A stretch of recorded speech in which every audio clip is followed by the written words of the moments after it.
Nei corridoi del Vaticano gli avevano affibbiato un nomignolo affatto simpatico. Negli anni '80 lo avevano soprannominato il Panzer Cardinal, insomma, il cardinale corazzato. Ma non era perché il nostro protagonista di oggi avesse dei trascorsi magari giovanili nelle truppe corazzate, anche se quella militanza imposta nella Hitlerjugend, poi il servizio nella difesa antiaerea e un battaglione reclute in Baviera pesavano sul suo curriculum. Certo, si sarebbe detto in seguito che in realtà il giovane Josef Ratzinger era stato obbligato a prestare servizio nelle truppe della Germania nazista. Qualcuno insinuò la possibilità che Ratzinger potesse disertare, come effettivamente a un certo punto sembrò fare. Ma le macchie tendono a restare, anche, o meglio, ancora di più, se i personaggi in questione sviluppano una personalità complessa e una vicenda personale ancora più intricata e difficile da analizzare, esponendosi così a critiche a volte giuste, a volte esagerate o ingenerose.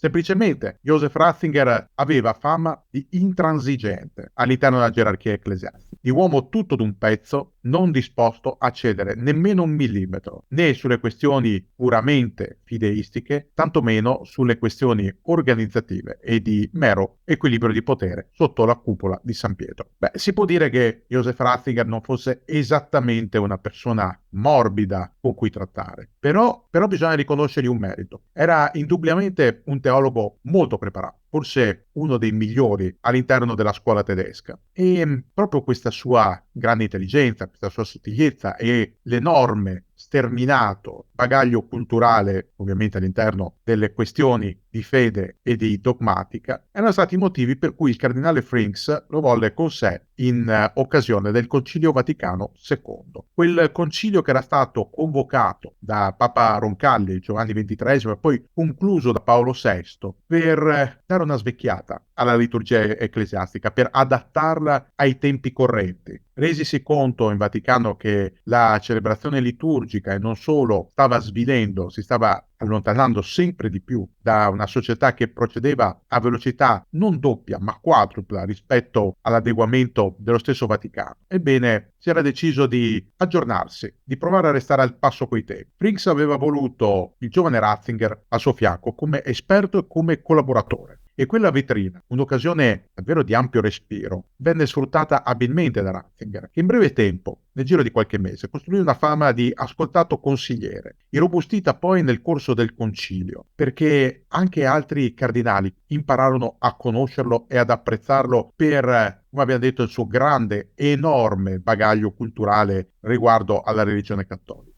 Nella curia romana Ratzinger cominciò a farsi tanti amici, incluso Montini, il futuro Papa Paolo VI, quel Papa che diverso tempo dopo, finito il Concilio Vaticano II, gli avrebbe concesso la porpora cardinalizia. Certo, diventare cardinale può essere visto all'interno della gerarchia ecclesiastica come il punto d'arrivo. Quanti alti prelati avrebbero dato chissà cosa per ottenere quella carica. Uno l'abbiamo già incrociato nelle nostre storie, era Paul Casimir Marsikus. Fece di tutto per ottenere la nomina cardinale senza riuscirci. Ratzinger non ebbe bisogno di trame o di questioni veramente di Wildena per ottenere quella carica. Assolutamente. Gli bastò dimostrare la sua fedeltà a Santa Arma Chiesa e la sua capacità di interpretare le necessità della Chiesa e soprattutto dei suoi padri per quanto riguardava le esigenze della liturgia. La sua l'ascesa di Ratzinger, divenne però irresistibile non tanto con Montini e ancor meno con un papa decisamente agli antipodi come era Albino Luciani e Giovanni Paolo II, ma con Karol Wojtyła. Forse Wojtyła aveva visto in Ratzinger un baluardo, una sorta di bastione dell'intransigenza, ma anche di assoluta, ferrea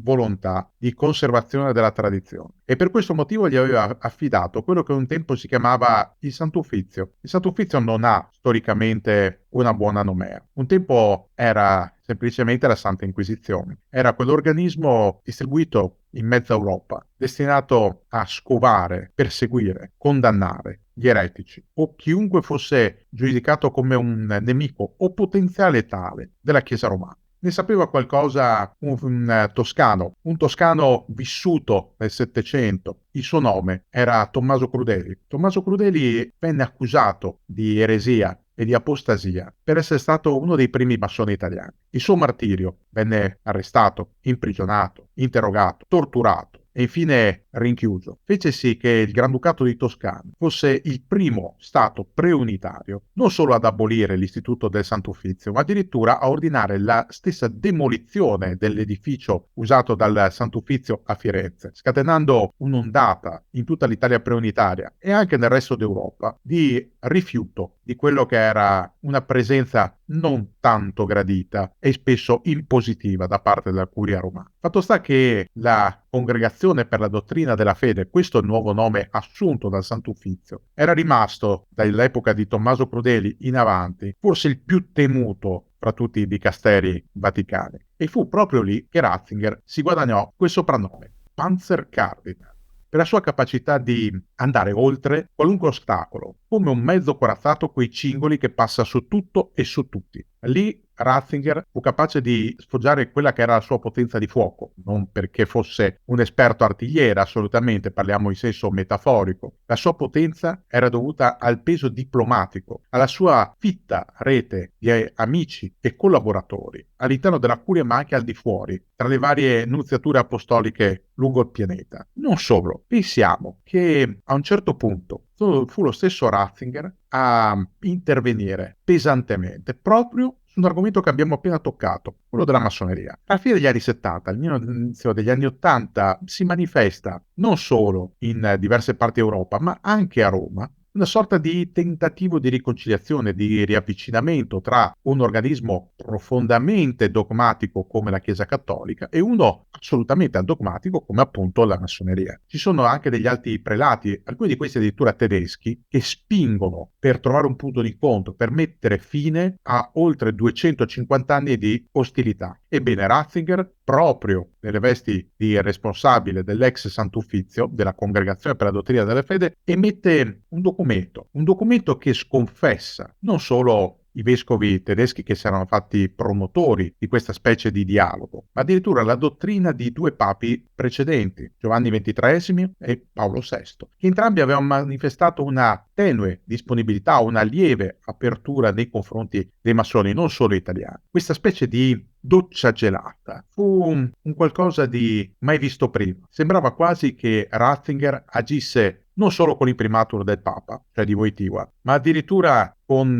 l'esplicita approvazione di tutti i grandi elettori che avevano portato Wojtyła al soglio di Pietro. Un'altra epistola, la De Delictis Gravioribus, era diventato invece una sorta di vademecum per l'omertà, per i vescovi imperagati in casi concernenti la pedofilia. Già, perché gli anni '80 per il Vaticano diventano gli anni dei grandi scandali. Prima la questione Iorio Ambrosiano, poi la pedofilia. Iniziano a punteggiarsi lungo il mondo diversi casi di denunce da parte di famiglie o di bambini, denunce di abusi, di violenze. Piovono un po' da tutto il globo queste denunce e sono denunce molto serie. Sono denunce che a un certo punto toccano persino il Santo Padre, il Pontefice. La Santa Sede, di fronte a tutte quelle denunce, si rifiuta di collaborare, afferma di avere un privilegio particolare, di essere sostanzialmente una congregazione religiosa, ma al contempo anche uno stato estero. Insomma, stabilisce la doppia natura, quella di ministri del culto, così come di appartenenti a uno stato sovrano, autonomo e con proprie norme, nei confronti delle magistrature dei vari stati che indagano e mettono sotto accusa diversi prelati. Ebbene, quel documento, avallato dallo stesso Ratzinger, provoca un piccolo terremoto diplomatico, già perché si comincia a domandare se il Papa, ma anche il suo segretario di Stato e gli altri membri del cosiddetto governo vaticano vadano visti effettivamente come figure politiche a sé stanti. Tutto ciò porta a una sorta di frattura con il Dipartimento di Stato degli Stati Uniti, perché sono proprio gli Stati Uniti l'entità maggiormente impegnata nella ricerca dei crimini di pedofilia. Quella frattura frattura sarà risanata solo dopo diverso tempo con il riconoscimento dell'immunità diplomatica a favore del pontefice in carica nella sua qualità di capo di Stato.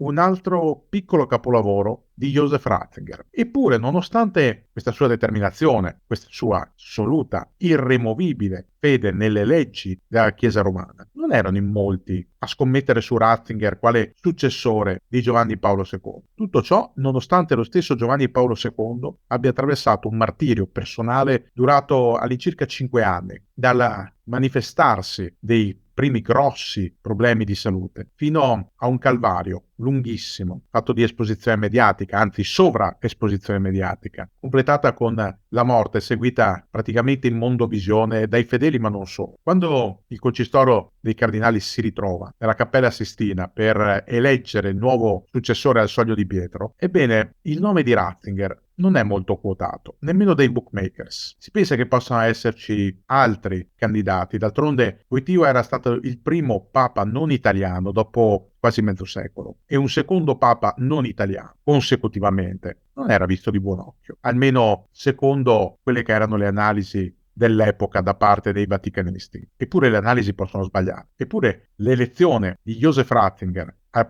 pontificato non fu esattamente una sorpresa, almeno per chi conosceva bene il pontificato di Wojtyła. A proposito, per quello che riguarda i lati oscuri di quel pontificato, vi rimando al video presente in questo canale. Ratzinger si proponeva come un continuatore di Wojtyła, anche in senso più stretto, in senso più tradizionalista, più antiprogressista. Wojtyła oggi viene ricordato come un papa buono, un papa del sorriso, un papa del dialogo. In realtà era un papa molto più tradizionalista e conservatore di quanto si potesse pensare. Era stato eletto in perfetta antitesi con quello che era stato il messaggio del suo immediato predecessore, lo sfortunato Albino Luciani. Con Wojtyła la Chiesa Cattolica aveva deciso di restaurare, di tornare indietro, di essere più stringente, più intransigente. E con Ratzinger questa intransigenza trovava un nuovo paladino e una nuova voce, oltre a un nuovo volto. Il regno di Benedetto XVI, questo è il nome scelto, un nome che scavava molto indietro nel tempo, di quasi un secolo, sarebbe stato comunque parecchio difficile, con diverse occasioni di inciampo.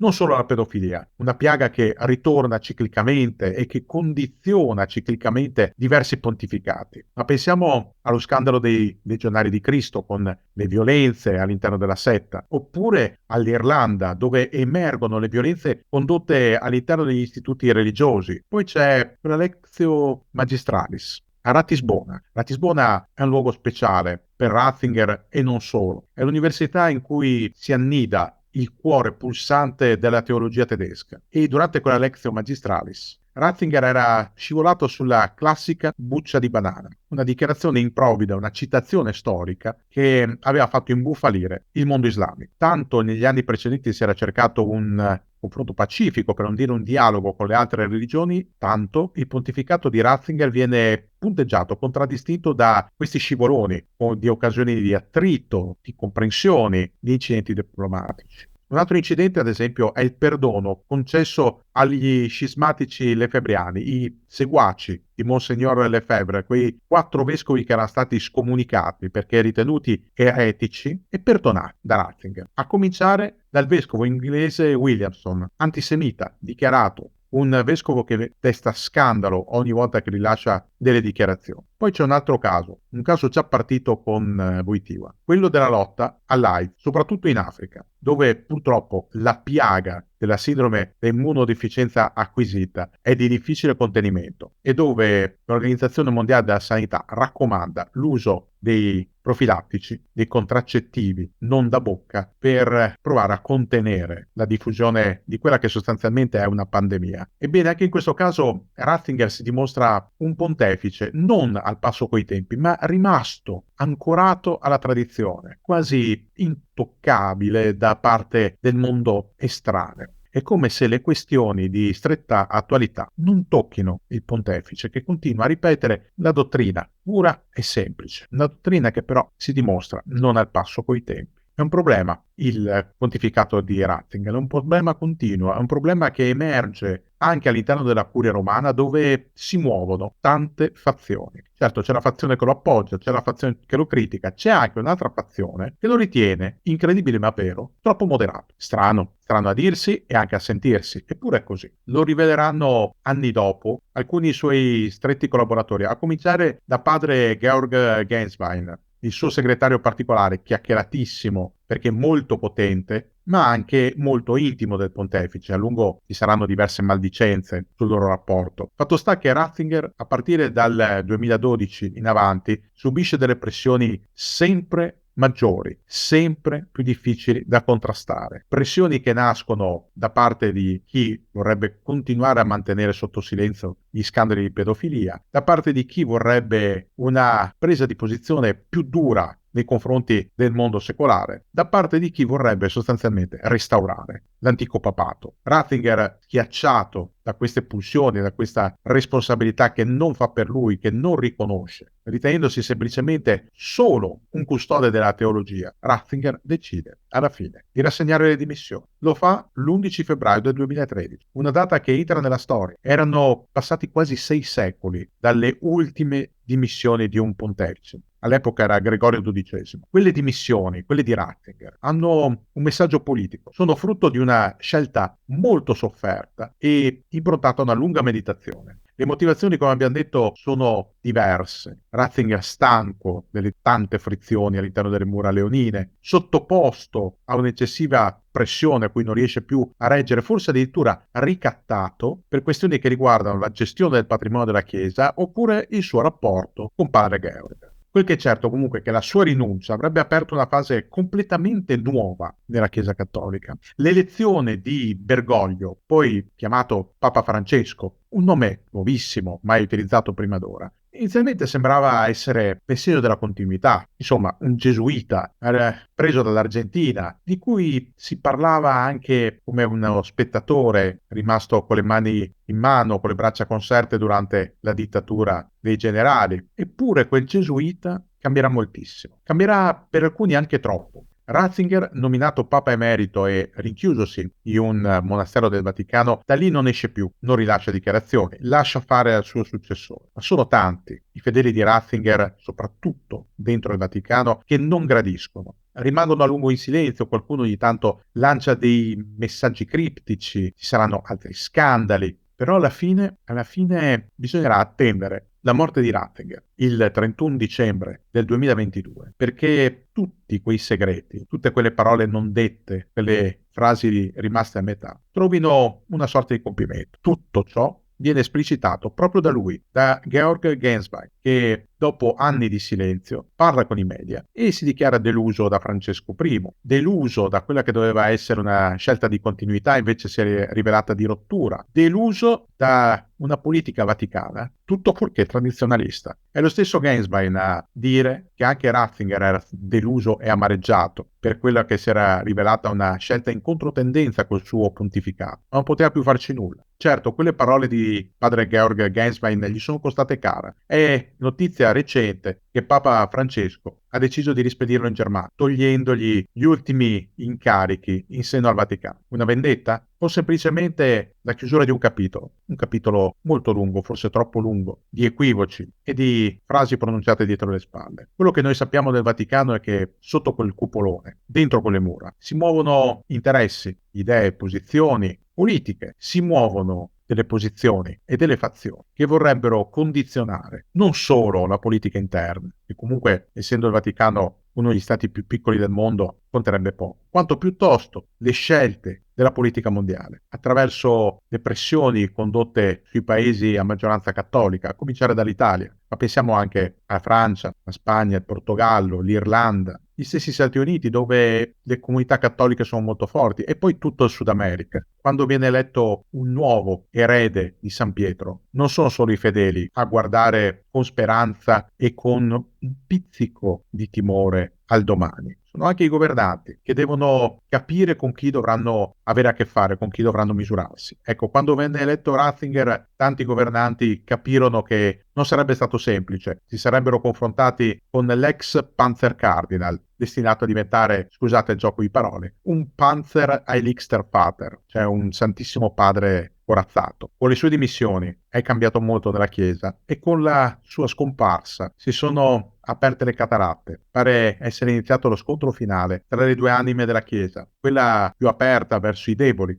incarnata da Francesco, e quella più abbarbicata alla tradizione. È uno scontro che probabilmente vivrà un nuovo capitolo al prossimo conclave, quando si dovrà eleggere il successore dell'attuale pontefice. E chissà quale papa emergerà. Secondo le profezie, Francesco dovrebbe essere il papa che cambia la Chiesa o la distrugge, a seconda di come le vogliamo leggere. Dopo di lui, chi ci sarà? Ci sarà un altro Francesco o un altro Benedetto in relazione a Ratzinger? Dobbiamo solo aspettare e vedere.